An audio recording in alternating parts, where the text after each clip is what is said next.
Welcome to Desk Geek. I have a special treat for you today. The E10 Olympus FiiO E10K USB DAC headphone amp. So as many of you have been following the channel know, I am getting more and more into the audiophile world, and for all the community that has stepped up and helped me learn about this stuff and geek out on it, I really appreciate it. You guys have given some fantastic advice and have really landed me into a whole new world.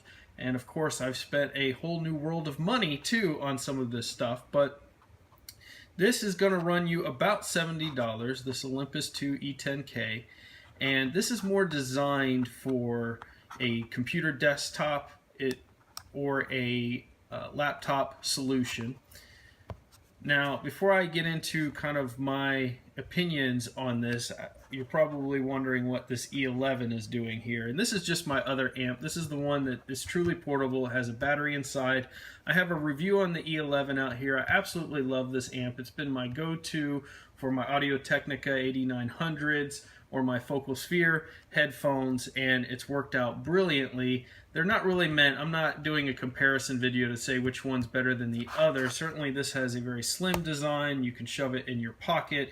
More so, I was just kind of showing a comparison of these type of headphones. This is a little bit different solution because this is meant really to go along with you, whereas this can go along with you too, but it's going to have to, I mean, I guess you could put it in your pocket, but you're going to have a USB power cord attached to it, plus all the headphone cords and everything else. So it doesn't have a built-in battery, so a little different. But you can kind of see for size comparison here.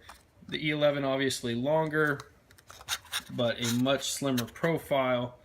And about the build quality here, this has the E11 has a little bit of plastic and things on it, although it's a nice hard plastic and some aluminum, where this is all aluminum. This is all very, very well crafted. It comes with little feet in the box that you can put on there so it doesn't slide around your desk. You got some unique features here that you're not going to see on a portable amp, such as a coaxial out, a line out, the gain switch, which is on the portable amp. This one's using a micro USB.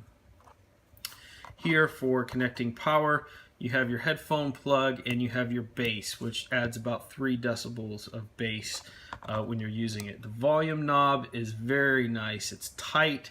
It doesn't move around quickly. You got to use the appropriate amount of pressure to get the volume to rise, which is fantastic for making micro adjustments to the volume to get it just where you want it. So I have put this through the ringer for the last few weeks. I've utilized this on a laptop solution and have been very happy with it. But I got to tell you, one of the things that has really changed for me in the audiophile world is when I connected this today to my desktop. Now, I had assumed, because I have a very fancy motherboard with, you know, advertised 3D sound, THX certified, blah, blah, blah, and I use my Klipsch THX speakers most of the time, but when I do connect headphones in, I thought I was getting pretty good sound out of my audio-technica 8900Xs. I didn't figure my sound card was capable of pushing to the full impedance of them, but I figured it was good enough. And then I connected this to my desktop today because I was doing the speaker test. I was running my speakers into the line out, and it made some improvement to the sound, but not enough to really, you know, write home about, or maybe even enough for me to reorganize my desktop in order to keep this on.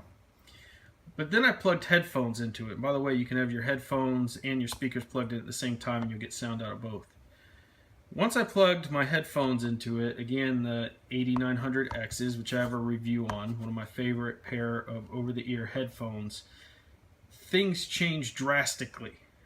The sound that was coming out, and I was using disturbed sound of silence because it has just enough lows, highs, vocals, and all of the sound, plus I love the song, to really get a good feel for, or get a good sound stage for testing these type of things. When I put that song on, it absolutely blew me away. The difference between my headphones plugged into my speakers, or even my USB Steinberg interface, and plugged into this was not just a little different, it was a completely different sound profile, sound stage, all the way around. It is amazing how bad the sound that comes out of a standard sound card is. When you put an amp like this for 70 bucks on your computer and you plug some good headphones into it, you are going to get a completely different experience out of your music than you've gotten before.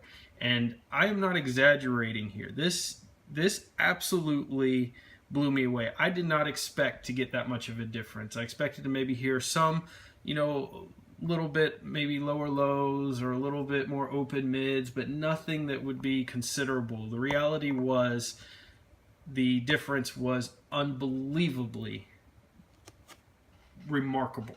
So now that I've gotten that out of the way, I highly, highly recommend that you get yourself a separate DAC amplifier for your computer. We have been sold on the idea that, you know, most people will not use the onboard video cards with the motherboard, especially when you're building a computer, because they're not powerful enough. But a lot of us honestly have been sold into the idea, as geeky and techy as we are, that the sound card that comes with your computer is generally good enough, especially when on the motherboard boxes they market all of these certifications and things, but they don't ever really give you the specs. And so I kind of had assumed that the sound card I had was pretty good. I have a very high-end gaming motherboard and assumed it was good until, again, I used this and it completely changed. So this will become a permanent part of my PC setup now. This is going to, I'm going to take the time to make room on my desk to put this there because it's made that much of a difference in the sound. I really couldn't believe it. The lows were unbelievably low and powerful, and the mids just completely opened up, and even the highs and the whispers and all the great things that you get out of the 8900Xs were just, they were just complemented that much more when paired with this. And the other great thing is when you plug this in, you use the micro USB to the USB on your computer. When you plug this in, it doesn't require any software. You're just going to go down to your sound and you're going to select this amp. It doesn't need any pre-software, anything on there, and set it as your primary audio device, and you'll be good to go. So mini USB port is what it runs off of. Signal to noise is greater than 180 decibels. You got a sample rate up to 96,000 hertz or 24-bit. You've got a frequency response of 20 hertz to 20,000 hertz, so the full frequency range of human hearing, and suitable headphone impedance from 16 to 150 ohms. So absolutely fantastic little amp for the money. They're $79 new. I ended up picking this up on eBay for about 50 bucks. It is worth every single penny. I am very happy with it. Again, not comparing the two, but if I had to choose one, I would go with this just because I can't believe the crappy sound I was getting out of my computer, and that's where primarily I listen to music. If you are into a portable solution, this has the battery built in, and this is a fantastic, I love this E11. I know there are better amps out than both of these, which makes me intrigued to see what they're capable of doing, but these were in my price range, and these are very highly rated for low to mid-end amplifiers, and I've been very impressed. So you've got a nice little toggle switch. Almost everything here is metal except for that toggle switch. You've got metal here around the rim. Just want to make sure I covered everything. You've got the metal coaxial for hooking up speakers. The switch in the back is plastic, but your line out is metal as well, which I understand is an upgrade from just the regular E10, not the E10. This is the E10K, which had plastic connections on some of their ports here, which had a tendency to break. Very high quality, very light. I'm really impressed with this. It's blown me away. It's made me a believer. Leave your comments below. Let me know what kind of amp you're using to get the most out of your headphones on your desktop computer or to push your speakers.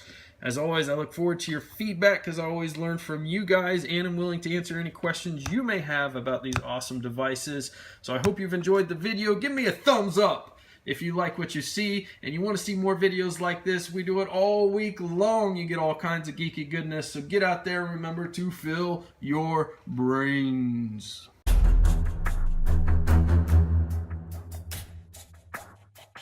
Don't get subscribed. Don't like the video.